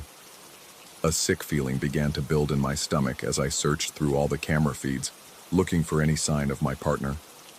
He wasn't anywhere in the building. I tried his cell phone. No answer. The parking lot camera showed his car in its usual spot, but Marcus himself had vanished. I considered calling for backup, but what would I tell them? That my partner had disappeared while investigating a door that had been sealed by unknown welders using equipment that didn't exist? The radio crackled. Marcus's voice, distorted by static but recognizable. "Jim, you there? I'm in the basement. You need to see this." Relief flooded through me. "Marcus, where have you been? I've been looking for you." "Basement level, near the old morgue. There's something down here, something you need to see." I hesitated. The basement level had been off limits since my second week on the job. Structural damage, they'd said, but I'd suspected there were other reasons. The few times I'd descended those stairs, the atmosphere had felt different, heavier, more oppressive, as if the weight of the building's history was concentrated in those underground chambers. "Can it wait until morning? I don't like leaving the monitors unattended." "This can't wait, Jim. Trust me." The radio went silent. I stared at the screens, weighing my options. The smart thing would be to stay put, maintain my post, and wait for Marcus to return. But the image of that figure in the hallway haunted me. Someone had been in the building that night, someone who had disappeared from all records of the event. If Marcus had found evidence of an intruder, it could explain everything. I locked the security office and headed for the basement stairs. The descent felt longer than usual. each step taking me deeper into the building's foundation. The walls down here were original stone, not the painted concrete of the upper floors. Water stains created abstract patterns on the surfaces, and the air smelled of mold and decay. The basement level was a maze of interconnected rooms that had served various functions during the sanatorium's operation. Storage, laundry, kitchen facilities, and yes, a morgue. Bodies had been processed here before burial or transport to other facilities. The thought made my skin crawl as I navigated the narrow corridors. "Marcus?" My voice echoed strangely in the confined space. "Where are you?" No response. I tried the radio again, but received only static. The basement's stone construction probably interfered with the signal. I continued forward, following the main corridor toward what I remembered as the morgue area. The beam of my flashlight revealed a heavy wooden door with a brass nameplate, Pathology. This was it, the room where autopsies had been performed, where the dead had given up their final secrets. I tested the handle and found it unlocked. The door swung open to reveal a large chamber filled with metal tables and equipment.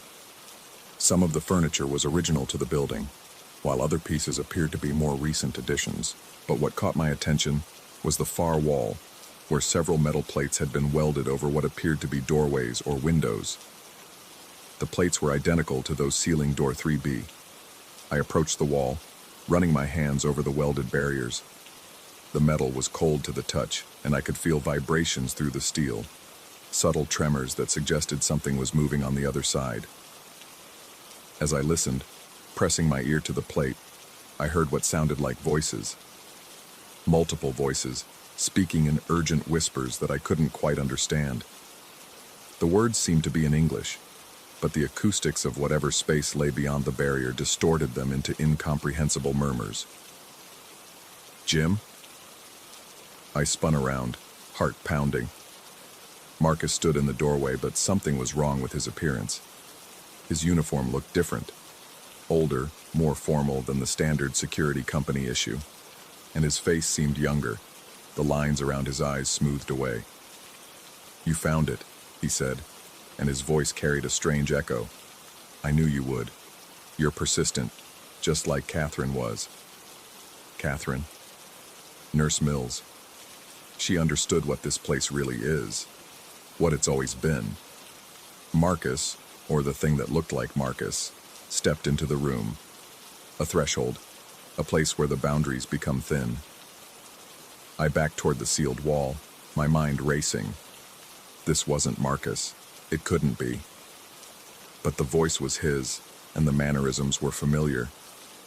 Yet everything else felt wrong, as if I was looking at a photograph that had been subtly altered. "The doors don't seal themselves, Jim. We seal them. We've always sealed them. The question is whether you're going to help us, or whether you're going to end up on the other side." The whispers from behind the metal plates grew louder, more insistent. I could make out individual words now.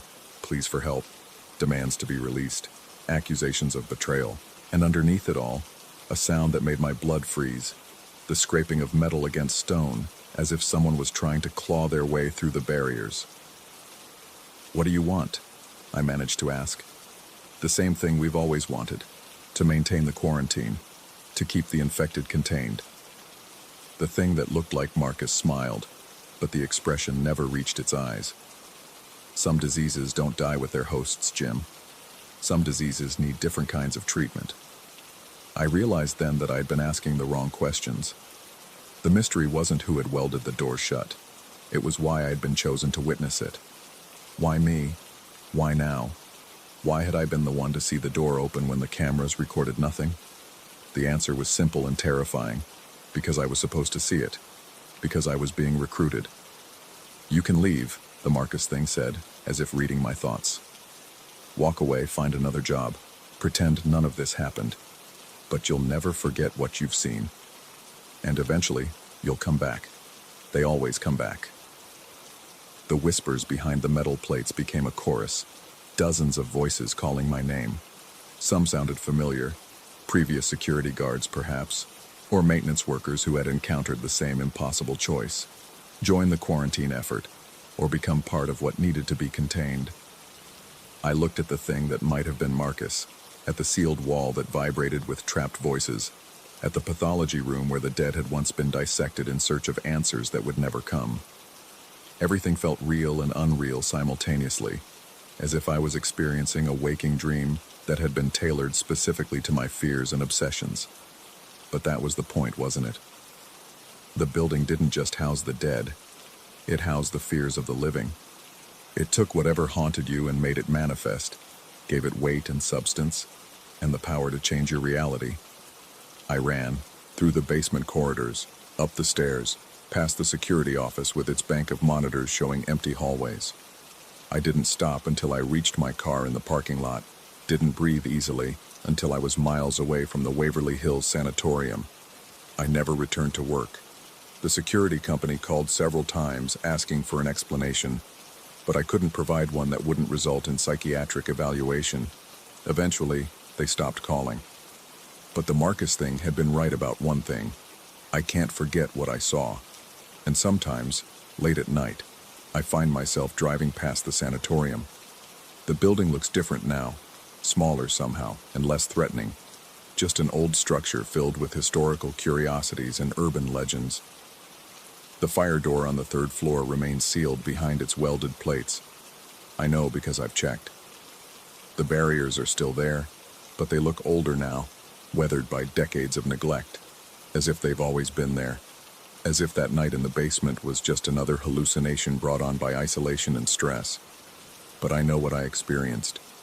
I know what choice I was offered, and what I chose instead. The question that haunts me now isn't whether the events were real or imaginary. The question is whether my choice was final, or whether I'm still being recruited. Whether the sealed doors are keeping something in, or keeping something out. Whether I'm still free, or whether I've just been granted a temporary reprieve. Sometimes when I'm driving past the sanatorium at night, I see lights in the third-floor windows, movement in the hallways, figures in medical scrubs checking rooms that should be empty. And sometimes, I hear voices calling my name from behind welded metal plates, reminding me that some choices can't be avoided forever, that some quarantines are permanent, that some doors once opened can never truly be closed.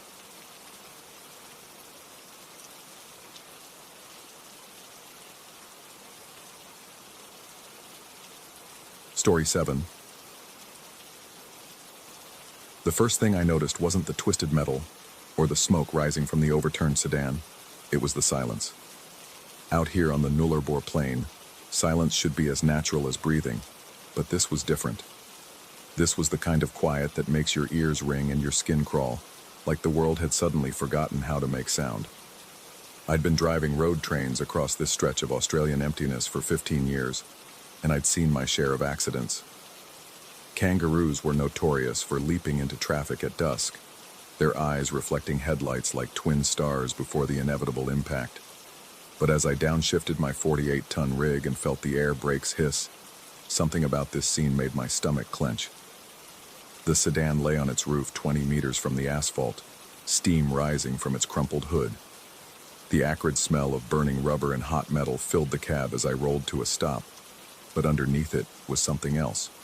Something organic and wrong that made me want to close the windows and drive away. I grabbed my flashlight and climbed down from the cab, boots crunching on scattered glass that sparkled like frozen tears in the dying light. The sun was bleeding orange across the horizon, casting long shadows that seemed to writhe and shift as I approached the wreckage. That's when I saw it. Through the spider-webbed windshield, a paw gripped the steering wheel. Not a human hand, but a kangaroo's forepaw, large, dark, and ending in those distinctive claws. The fur was singed, patches of skin showing through where the fire had licked at it, and the smell.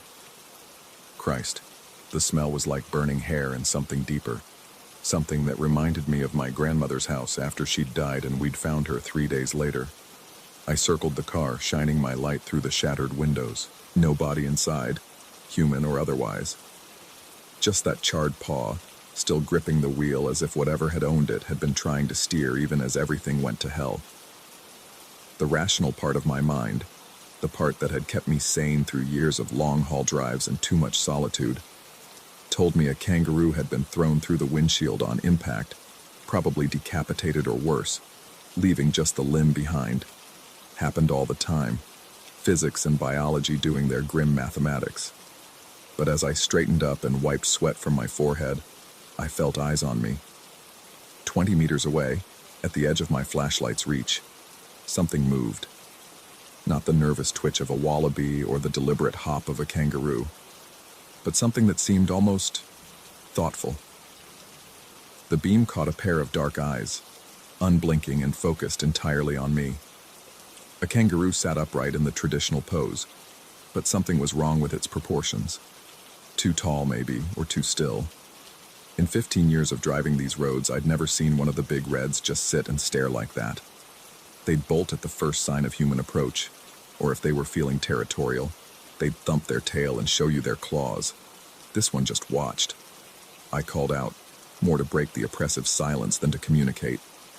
The sound of my voice seemed to be absorbed by the air itself, falling flat and dead.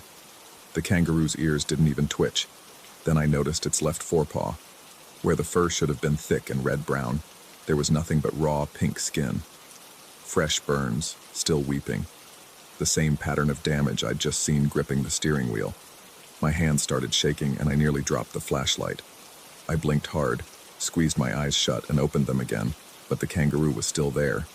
Still watching, still sporting injuries that should have been impossible. I backed toward my truck, never taking my eyes off the animal. It didn't move, didn't follow, just maintained that unsettling stare. By the time I reached the cab and hauled myself inside, my shirt was soaked with sweat despite the cooling evening air. I should have called it in on the radio. Accident, possible fatality, emergency services needed. But what would I say? That I'd found a ghost kangaroo at the scene of a crash? That an animal had been driving a car and somehow survived being burned alive? Instead, I started the engine and began pulling away, watching the rearview mirrors as the scene receded. The kangaroo hadn't moved from its position, but something about its posture suggested it was disappointed, angry. I was still trying to make sense of what I'd seen when movement in my peripheral vision made me jerk the wheel. The kangaroo was beside my truck, keeping pace at 40 kilometers per hour. Not running alongside, that would have been impossible, but somehow maintaining the same speed, its powerful legs moving in a rhythm that didn't match its location. I pressed the accelerator, pushing the rig to 60, then 70. The speedometer climbed, but the kangaroo remained exactly where it was, just at the edge of my vision, running without seeming to run, its burned paw occasionally visible as it bounded through the scrub. When I couldn't stand it anymore, I turned to look directly at it. Nothing there, just empty desert and the darkening sky. But the moment I faced forward again, there it was in my peripheral vision, keeping pace like some kind of automotive pace car from hell. I drove like that for 2 hours, my hands cramped around the steering wheel, sweat stinging my eyes. Every few minutes I'd glance to the side, and every time there was nothing but empty landscape. But the second I looked away, the shadow in my peripheral vision would return. Always running, always keeping up, always there. The radio crackled to life. A burst of static that resolved into the voice of Maureen from dispatch. She wanted to know my location, my estimated time of arrival, whether I'd seen anything unusual on the road. Standard check-in stuff, but her voice sounded different, distorted, like she was speaking through water or from a very great distance. I told her I was making good time, that the road was clear. I didn't mention the accident, didn't mention the kangaroo. How could I? But as I spoke, I noticed something that made my blood turn to ice water. The radio's display showed the time as 3:47 a.m. I'd left the accident scene just after sunset, around 7:30. Where had the night gone? I had no memory of the intervening hours, no sense of time passing. The road stretched ahead of me, identical to every other stretch I'd driven, but now it felt wrong. Too straight, too empty, too endless.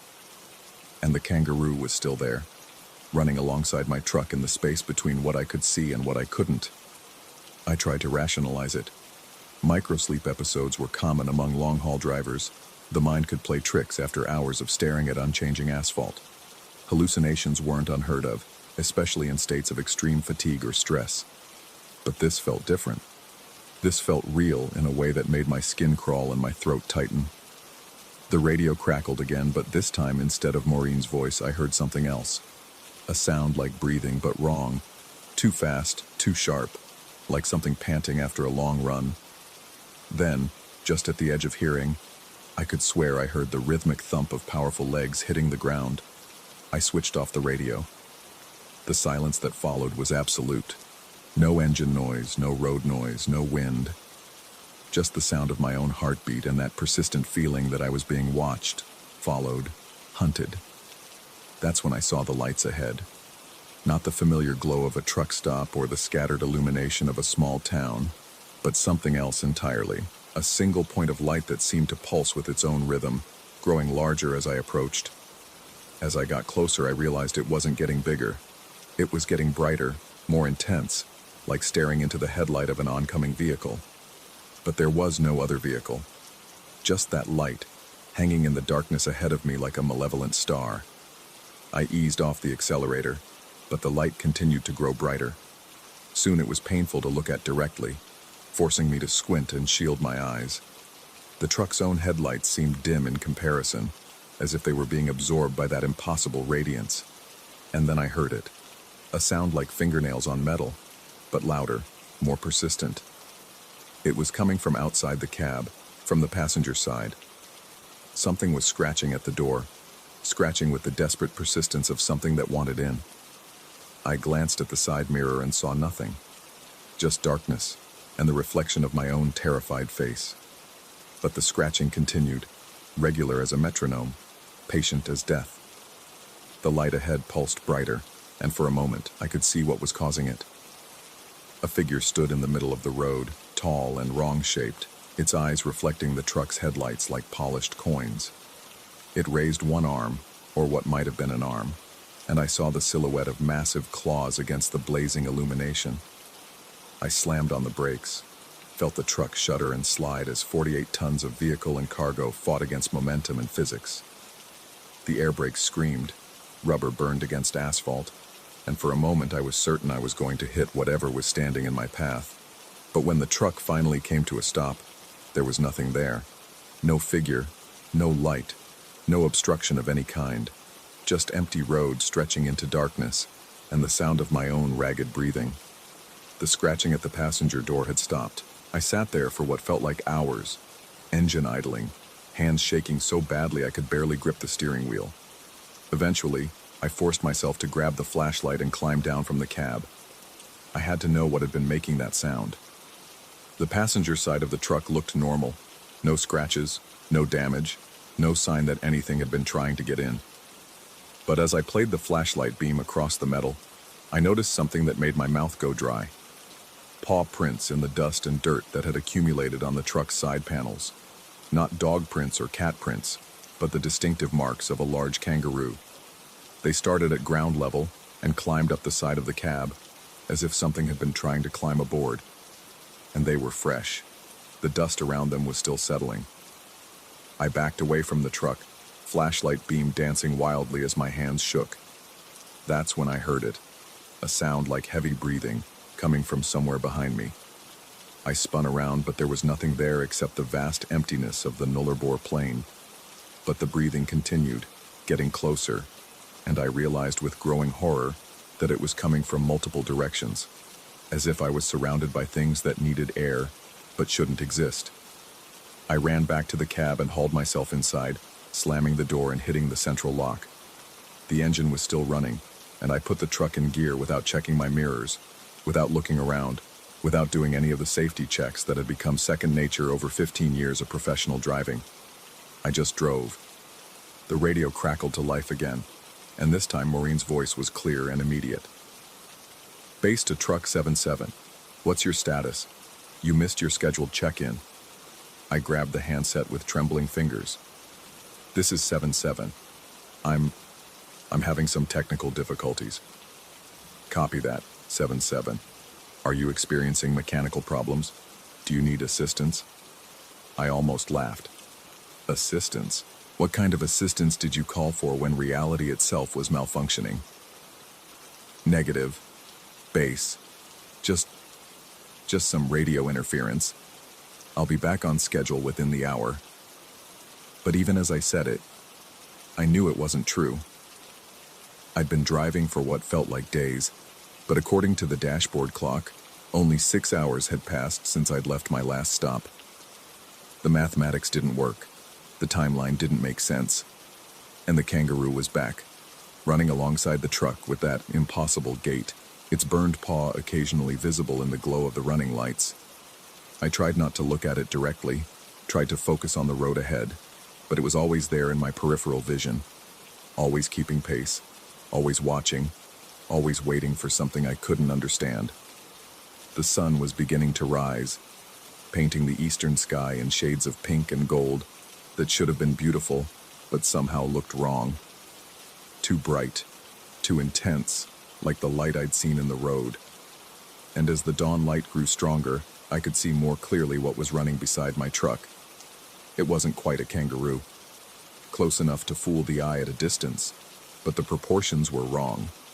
Too tall, too angular, moving with a gait that suggested intelligence rather than instinct. And its eyes were looking right at me, even though it was supposedly running alongside the truck. That's when I understood. It wasn't running beside the truck, it was inside the cab with me. I could feel its presence now, the weight of something large and alien sharing the confined space. The air had grown thick and warm, filled with the smell of burned fur and something else, something that reminded me of hospitals and disinfectant and fear. I didn't dare turn to look. Instead,